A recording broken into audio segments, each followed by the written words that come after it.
उत्तर प्रदेश सरकार में ऊर्जा और नगर विकास जैसे दो अहम विभागों की जिम्मेदारी संभाल रहे मंत्री ईके शर्मा इन दिनों अपनी जन सुनवाई को लेकर चर्चा में है। लेकिन इसी जन सुनवाई के दौरान सामने आई एक गंभीर शिकायत ने प्रशासनिक व्यवस्था और अधिकारियों की कार्यप्रणाली पर बड़ा सवाल खड़ा कर दिया है। जन सुनवाई के दौरान एक व्यक्ति मंत्री ईके शर्मा के पास पहुंचता है और साफ शब्दों में ये कहता है कि बिजली कनेक्शन लगवाने के नाम पर उससे पैसे की मांग की जा रही है। शिकायत सुनते ही मंत्री ईके शर्मा मौके पर ही फोन उठाते और किसी बड़े अधिकारी से बात करते हैं। फोन पर बातचीत के दौरान जो बात सामने आती वो बेहद ही चौंकाने वाली है।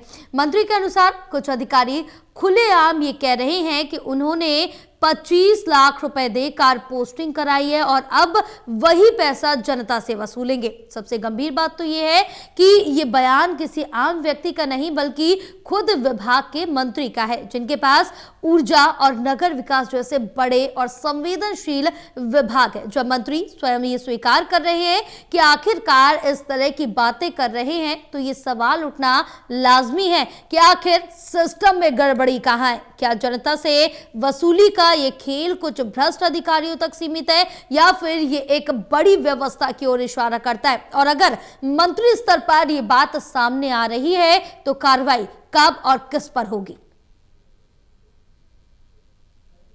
उसमें सिंपल कनेक्शन देने के लिए पहले संविदा कर्मी ने पैसे मांगे, फिर ये जेई और एक्सीएन के पास गए तो एक्सीएन ने कहा कि भाई मैं तो 25 लाख रुपया घूस दे करके यहाँ पोस्टिंग पाया हूँ, तो हमारी वसूली कैसे होगी, तुम नहीं दोगे तो। मतलब नीचे से लेकर ऊपर तक का पूरा तंत्र जो है वो भ्रष्टाचार में लिप्त है। अमरोहा जिले का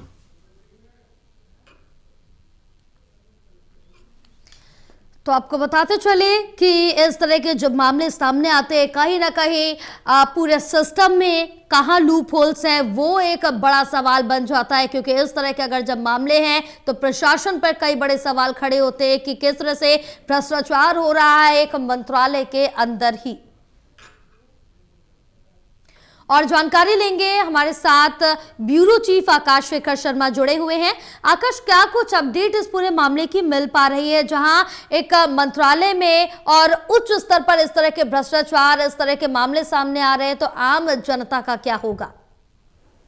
देखिए, पूरे मामले की जिस तरीके से शिकायत जो है खुद मंत्री ईके शर्मा ने की गई के द्वारा की गई है बड़े अधिकारी से उन्हीं के विभाग के, तो ऐसे में जरूर है कि उस पर कार्रवाई होना लाजमी है। कुछ समय के बाद ये जरूर हो सकता है कि उस एक्शन को वहां से हटा दिया जाए या निलंबित कर दिया जाए या उसकी पहले जांच कराई जाए। अगर जांच में दोषी पाए जाते हैं तो कार्रवाई की भी जा सकती है। तो ऐसे में कुछ समय का इंतजार करना पड़ेगा और उसके बाद पता चल पाएगा कि आखिर क्या कार्रवाई की गई है, क्योंकि कहीं ना कहीं इस पूरे प्रकरण को लेकर के जिस तरीके से पूरा मामला सोशल मीडिया में चल रहा है तो उसको जो है संज्ञान लेते हुए कार्रवाई करना, उसको सुनिश्चित करना और उसको सबको बताना ये सरकार की प्राथमिकता होगी। तो कुछ समय का इंतजार जरूर है, लेकिन ये जरूर है कि कार्रवाई होनी तय है। जी बिल्कुल आकाश, तमाम जानकारी साझा करने के लिए बहुत शुक्रिया आपका।